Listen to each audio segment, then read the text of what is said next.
Next Governor General is Lord Lansdowne. Okay, 1888 to 1894.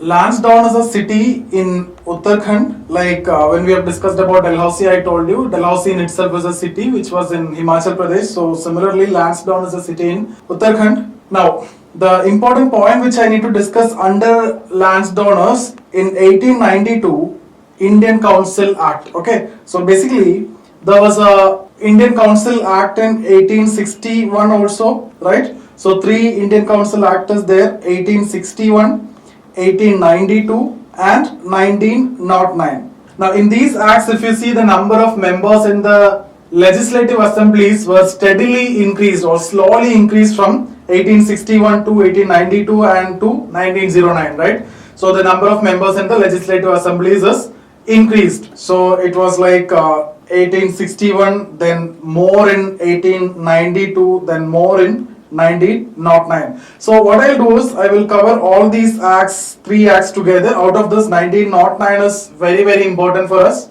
So basically you can see there are certain reforms in the process of elections. Okay, so there are certain reforms in the process of election. We will be discussing all those things when we discuss about these three acts. That this three acts, Indian Council Acts, I'll discuss separately in the next session. Now, if you ask me in one word, what is the importance of 1909, Indian Council Act 1909, is basically some Indians are going to be elected as well as nominated in the assemblies both at the center and at the state level. Okay, so 1909 we will be discussing more in detail because that is more important for us. Then we have something called as something coming in 1919 and 1935. Okay, so this also we will cover in the coming sessions. But what I'll do is I'll discuss these three separately together. So this three together and these two also will cover simultaneously. So Lansdowne's period is important for this 1892 Indian Council Act. So that we'll discuss. Otherwise there is nothing important from the exam point of view. So I am skipping this person. Let's move on to the next Governor General. That is Lord Elgin. Lord Elgin II in 1894 to 98. Now only one important event that I need to discuss is actually in 1897 the Chapekar brothers of Pune. Everybody knows this. There's a very famous incident. Okay, and very important question for prelims also. So Chapekar brothers of Pune killed an English official, Rance. Okay, so Chapekar brothers of Pune killed an English official, Rance. So very important event. Why it is important is because this is the first political murder of a British official during freedom struggle. Now after this you can see a lot of attacks against the English officials by the revolutionaries. So this extremist revolutionaries will also be discussed in the coming sessions. Okay, so I'll also discuss about the difference between extremists and revolutionaries in detail. But the point is, this murder is important because there is a first political murder which happened like against the British official during the freedom struggle. The first one. After this, you can see a series of attack against the British officials by the revolutionaries. But the point is, this is the first one. Now, who was Rance? Rance was a plague commissioner. Okay, so he was a plague commissioner killed by Chapekar brothers. Now, who are the brothers? Balakrishna and Damodar, right? Balakrishna and Damodar. See, if you get a question and answer in this format, then also you must be in a position to pick it. Okay, if it can be given in names like Balakrishna and Damodar, not necessarily Chapekar brothers. Okay, so murder of Rance. Now, what is this Chapekar? Chapekar is actually a particular Brahmin caste in Maharashtra. Okay, so Brahmin caste in Maharashtra. So that's about Lord Elgin. So if you observe in our video sessions, all the Governor Generals that I have covered, I mostly cover 2 or 3 Governor Generals at a time. In that, one will be very important, right? So here I have covered 2 so far, that is Lord Lansdowne and Lord Elgin. Not that important. Lansdowne is important only for 1892 Council Act. So there is nothing much to discuss about Lansdowne. We have to discuss 1892 Indian Council Act separately. So there is nothing much we have discussed under him. And when it comes to Elgin, the Chapekar brothers killed Rance, that one particular incident. So apart from that, there is nothing. But the Governor General that we are going to discuss next, that is Lord Curzon, is the most important Governor General in this session. Okay, so my discussion will be confined to more about Lord Curzon in this video session. So 1899 to 1905. Lord Curzon. See, one important point, his period in history is known as the period of omissions and commissions. Period of omissions and commissions. See, he appointed lots of commissions, and that's why period of commissions. And if you see in 1902, Raleigh Commission was appointed to look after education in his period. Okay. So, if you remember when we discussed about Lord Warren Hastings, the first Governor General of Bengal, I told you his period in history is known as trial and error period. And I have given you a question. Warren Hastings period in history is known as trial and error period. Discuss, comment or critically analyze or whatever it is, right? And I have given you the solution or the way you need to answer also. So same question in the same format you can expect when it comes to Lord Curzon also. Lord Curzon's period in history is known as period of omissions and commission. Discuss, comment, critically analyze, whatever it is, and the answer is going to come here. Okay, so be very attentive to this session. So this can be a mains question and you'll get some points from in the prelims also. So the first commission that I need to discuss is basically about 1902 Raleigh Commission, which is appointed for the purpose of education. Now, before I discuss about Raleigh Commission and education, when we discuss about education, 2-3 points which I need to quickly recap is basically, see, the reforms in education has started in 1813 when we discussed about Charter Act under Lord Minto. The first Charter Act 1, right? The second important point was related to education. So obviously the first point was related to end of monopoly that we have discussed. End of monopoly except in 2 items, that are trade in tea product and trade with China. After that, I have discussed about the impacts of all those things that led to deindustrialization, and that led to complete deindustrialization in India. That is the first point that I have discussed. After that, the second point in the Charter Act of 1813 was related to education. What was that? The company was asked to spend rupees 1 lakh for the purpose of betterment of education in those areas where they have control in, right? So the company was directed to spend for betterment of education. So the first effort for the development of education or reform in education happened in 1813. Then you can see various efforts in improving the education, right? You have seen something in 1835 that we called as or understood as Macaulay Minute. So what was Macaulay Minute? They have given importance to higher education. That is one point, right? So they have given importance to higher education. So higher education will be taken care, but not for everyone. The minority of Indians are going to get education, right? In English model and in English medium. We have discussed this in detail and we have discussed about the problem also, right? So not all the Indians are going to get education, like hardly 1% or the minority of Indians are going to get education in English model and in English medium.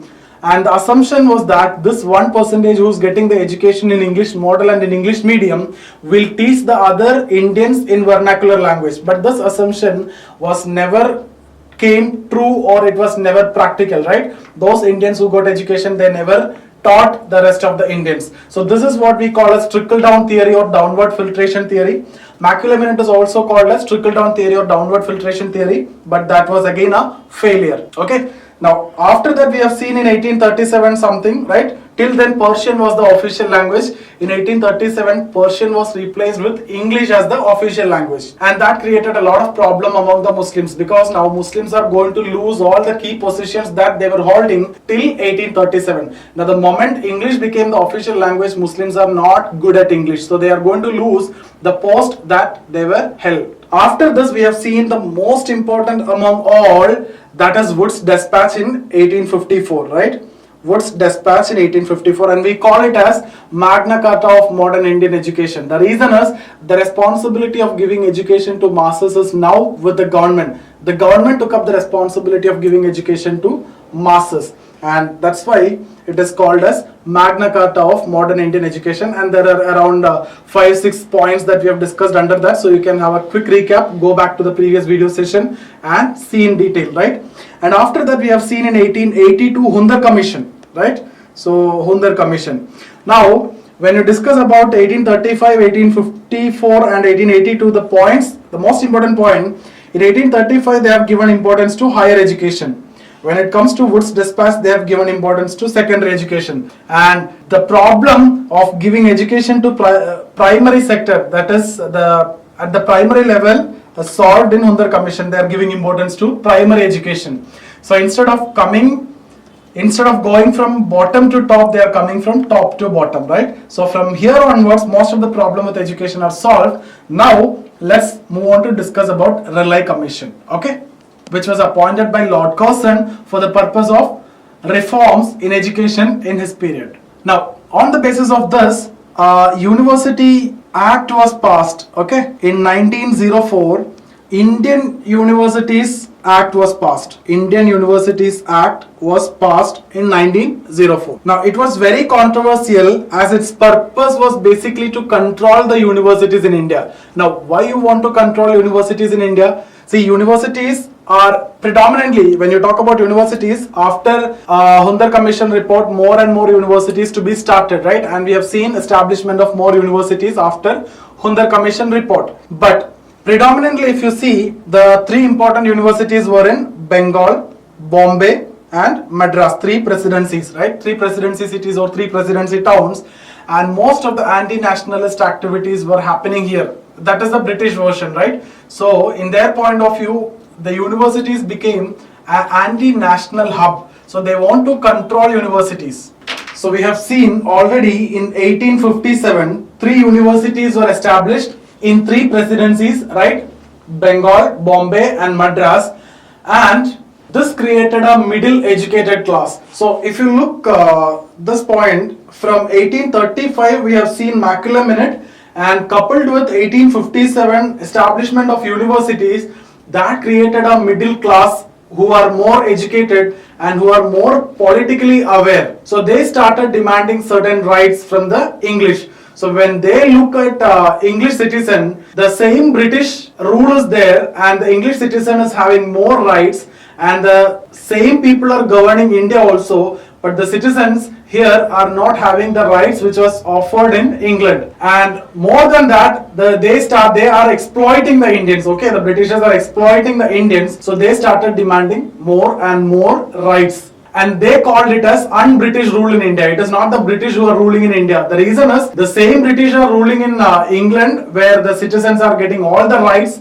and liberties, but when it comes to India, there are no rights given to its citizens. So they call it as un-British rule in India. So government understood by this time that these universities are going to be an anti-British hub or a hub for nationalist movement. Okay, so these universities are going to be the hub for nationalist activities or anti-British activities, and they call it as anti-national. And the government tried to control the universities in India through bodies like Senate. Okay, so they tried to control through Senate, and more nominated members will occupy the important positions in universities and Senate, which is going to take important decisions, and which was obviously resisted by the Indians and the Indian middle class and the Indian nationalists. So it is crystal clear that Curzon's policy was basically to promote research and education rather than you politically motivated. So it is basically to focus on projects and education and your research rather than you are getting politically influenced. Okay,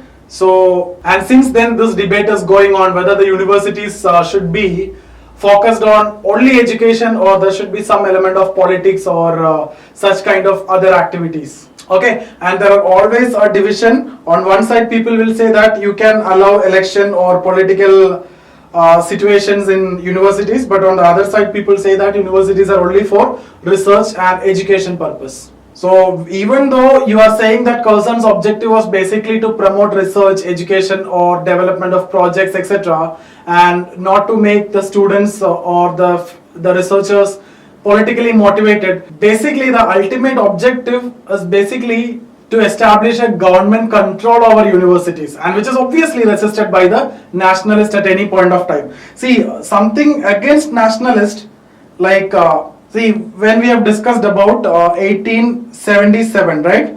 Three controversial acts you can compare. Okay, see, three controversial acts that we have discussed in 1877. One was Arms Act, right? Second was Vernacular Press Act, right? Third one was lowering the age of civil services, right? Now all the three were very strongly opposed by the nationalist. The reason is it was affecting the nationalist.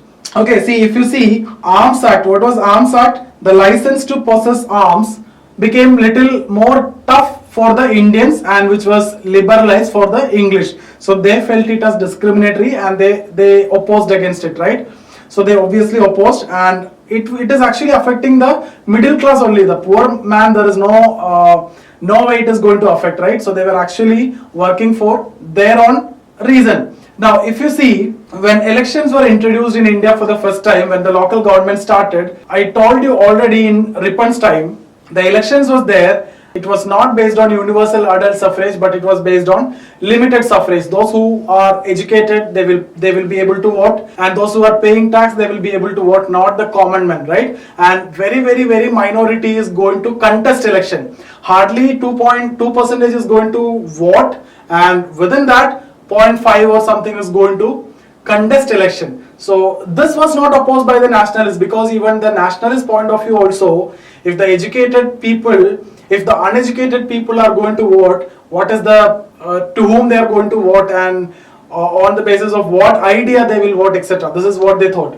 Now if you look for Vernacular Press Act also, this is also going to affect the nationalists. Lowering the age of civil service, they opposed, because this is again going to affect them. Similarly, universities, when this act was passed, this is also going to affect the middle class. So they strongly opposed this, right? Now, these are not important points. Basically, I just want to discuss about Indian Universities Act was passed, and his period in history is known as Commission and Omission. Then we have discussed about Lord Lansdowne and Lord Elgin, and we have just started with Lord Curzon, and the discussion on Curzon will be complete when we discuss about partition of Bengal. So in this session, I will not get enough time to discuss about partition of Bengal, and that in itself, I will have to start a new topic like freedom struggle. So here onwards, I am going to start the topic freedom struggle, and 1905 onwards, that is partition of Bengal onwards, we are going to start freedom struggle, and we are going to discuss everything here onwards, right? So if you see history, when you say modern history, we can say from 1757 to 1947. Okay, so when you say Indian national movement, okay, you can say from 1885 to 1947, because the Congress was